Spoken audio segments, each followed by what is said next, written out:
Gang, it is Mr. Landis here. This is Learning Week 4, Lesson 4, Causes of the Civil War, Part 2B. Continuing our look at some events, right, in this section of the causes. I want to start you with some an update, though. My encouragement, remember, while you're at home is to have routines, have projects, have things to do. I want to show you something I made that has been a great project for me. So what you're looking at is what I started with over here. So this is, Mrs. Landis said, you know, we're trying to sell some of our chicken eggs to our neighbors. And so I needed to build another lay box for my chickens. So this is the end project here on the right. This is what I started with. This is a no budget project. I had some extra wood lying around, so using this wood and some tools, and which was in the garage. This is my project. Say, Mr. Landis, are you some sort of expert builder like Mr. Drake? No, zero. Okay, I learned as I go. Right, I've been building stuff, you know, since I got married and things around the house. You can do this. It doesn't take a genius to figure out how to build stuff. You know, you have a couple tools that they learn how to use. So here's what I built. So this is what I started with. And then what I did is I had to add sides to it, right? Because remember the issue was weather, so I had to add some sides.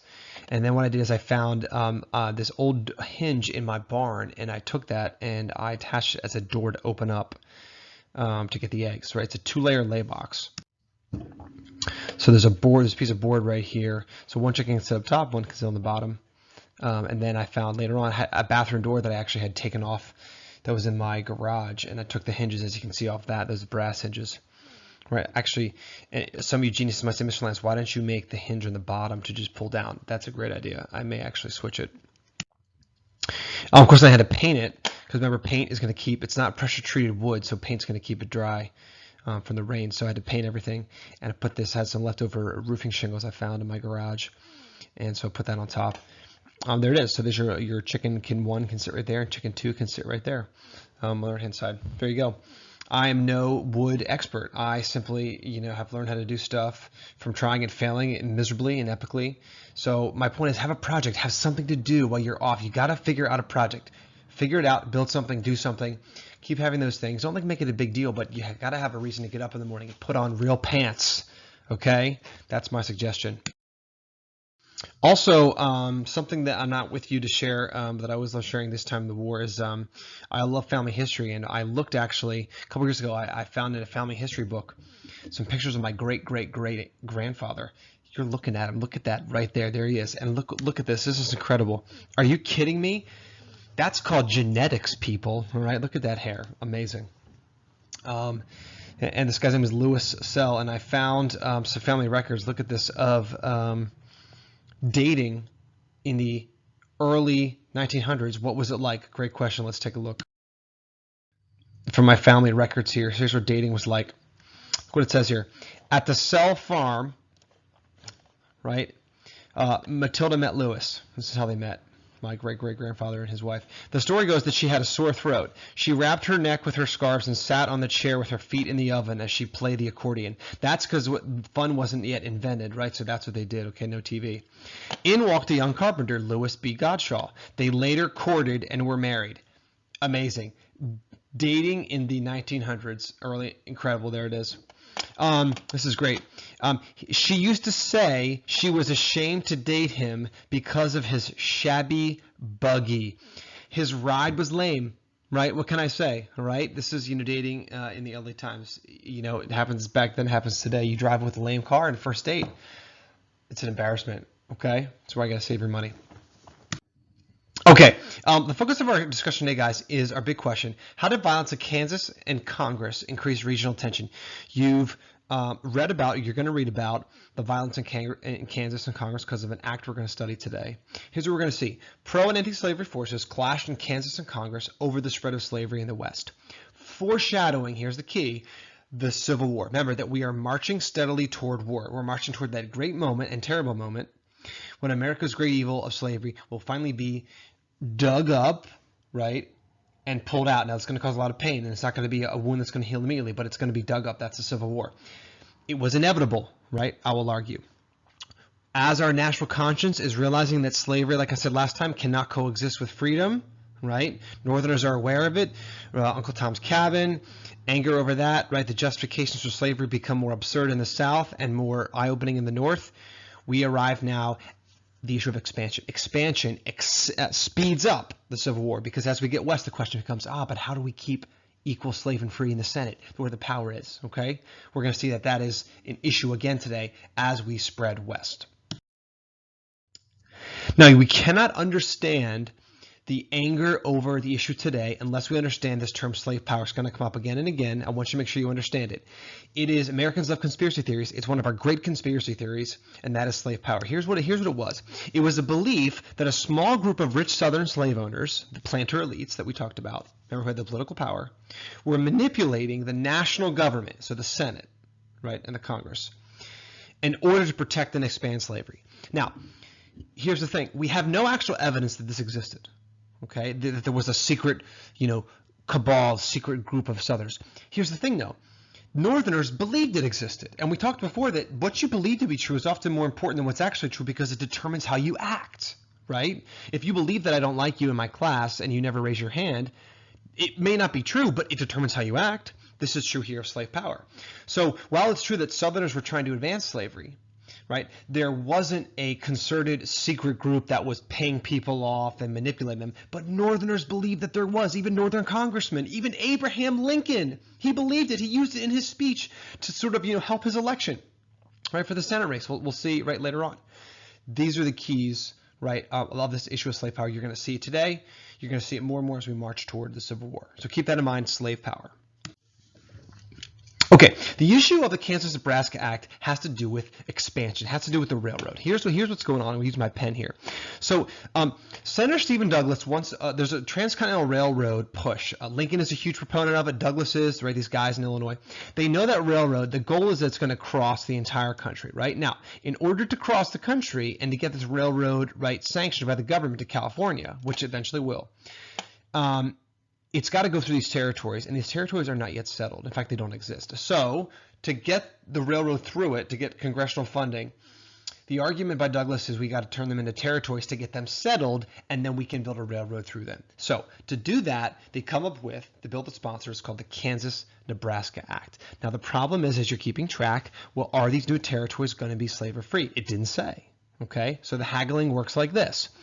Remember, if it's a slave territory, right, then that's going to be unequal balance in Congress. If it's a free territory, it's going to be unequal too. So what do?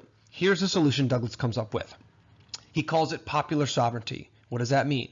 Popular meaning people, sovereignty meaning power. The people have the power. Citizens who live there will vote on whether or not slavery should be allowed. That's what the idea means, popular sovereignty.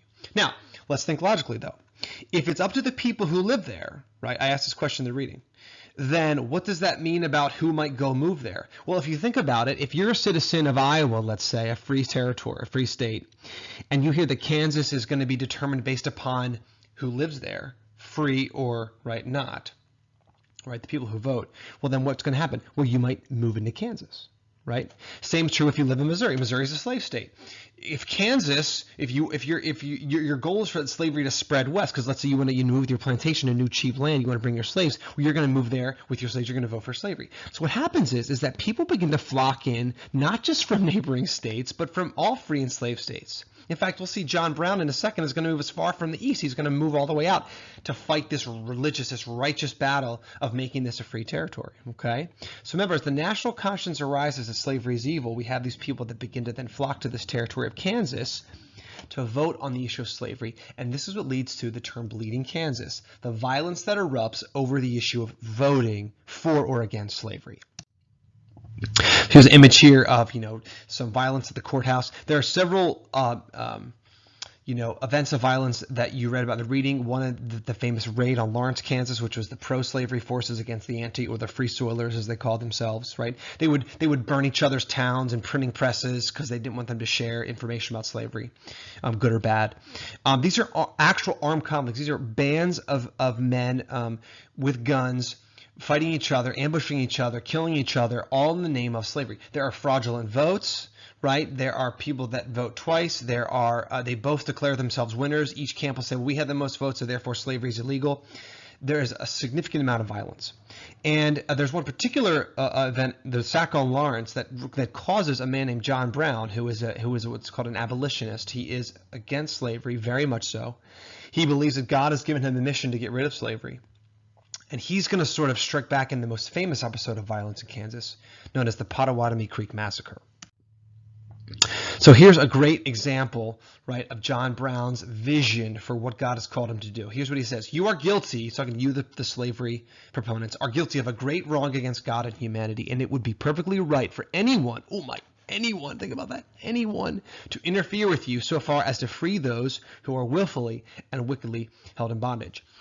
This extremism by John Brown takes the idea of abolitionism to the extreme. This is what most Southerners believe Northerners wanted to do: kill them, kill their way of life. Okay, John Brown is the exception here, but he certainly is going to live exactly what he believes. Now, the violence in Kansas is going to trickle back. The murder by John Brown of killing those men in Pottawatomie Creek, he and his sons are going to go out in Kansas, and they're going to find the supposed leaders of the Saco and Lawrence, and they're going to drag them from their homes, as you read, and they're going to straight up murder them, right? With broadswords, they're going to stab some guys, they're going to shoot a couple. You think, who carries a broadsword around Kansas? John Brown does, okay, because he's crazy, right? That violence trickles back east, the news of it, the words of it, and it makes its way to Congress, where now the Northerners, right, are going to blame the Southerners and vice versa. And so a very famous speech is given by another abolitionist, or soon to be, a proponent against slavery. His name is Charles Sumner of Massachusetts. Okay, here's what he says, right? He gives this great speech called The Crimes of Kansas, right? And Crimes Against Kansas in the Senate. Here's what he says. This is just a clip. He calls out a bunch of Southerners, right, for defending slavery. For example, he says, the senator from South Carolina, Andrew Butler, has read many books of chivalry and believes himself a chivalrous knight, chivalrous meaning upstanding and holy and righteous, with sentiments of honor and courage. Of course, he has chosen a mistress to whom he has made his vows, and who, though ugly to others, is always lovely to him. Though polluted in the sight of the world, is chaste in his sight, I mean the harlot slavery. He's making a metaphor, and it's a pretty serious burn. Okay, he's calling him out. He's saying, for you to say that slavery is good and righteous and holy, which is what the Southerners were doing increasingly, with biblical backups, with racial backups, with cultural backups. Southerners saying, to say that is like saying to go find a prostitute, right, harlot, and to tout her around as if she were an upstanding woman from society. Everyone would say, well, that's absurd. Someone's like, yeah, he's saying, yes, exactly. It's that absurd for you to say slavery is good. So this is a serious speech, and there's a lot of other burns he throws out. It's a serious, right, sort of castigation on the South. Now, the more famous part of the speech is the aftermath. Andrew Butler had a nephew in the Congress, right, in the U.S. Congress, House of Representatives. His name was Preston Brooks. He's pictured here. And this is a paraphrase. He gets word that his uncle was so tarnished by Sumner, and he will have none of it, okay?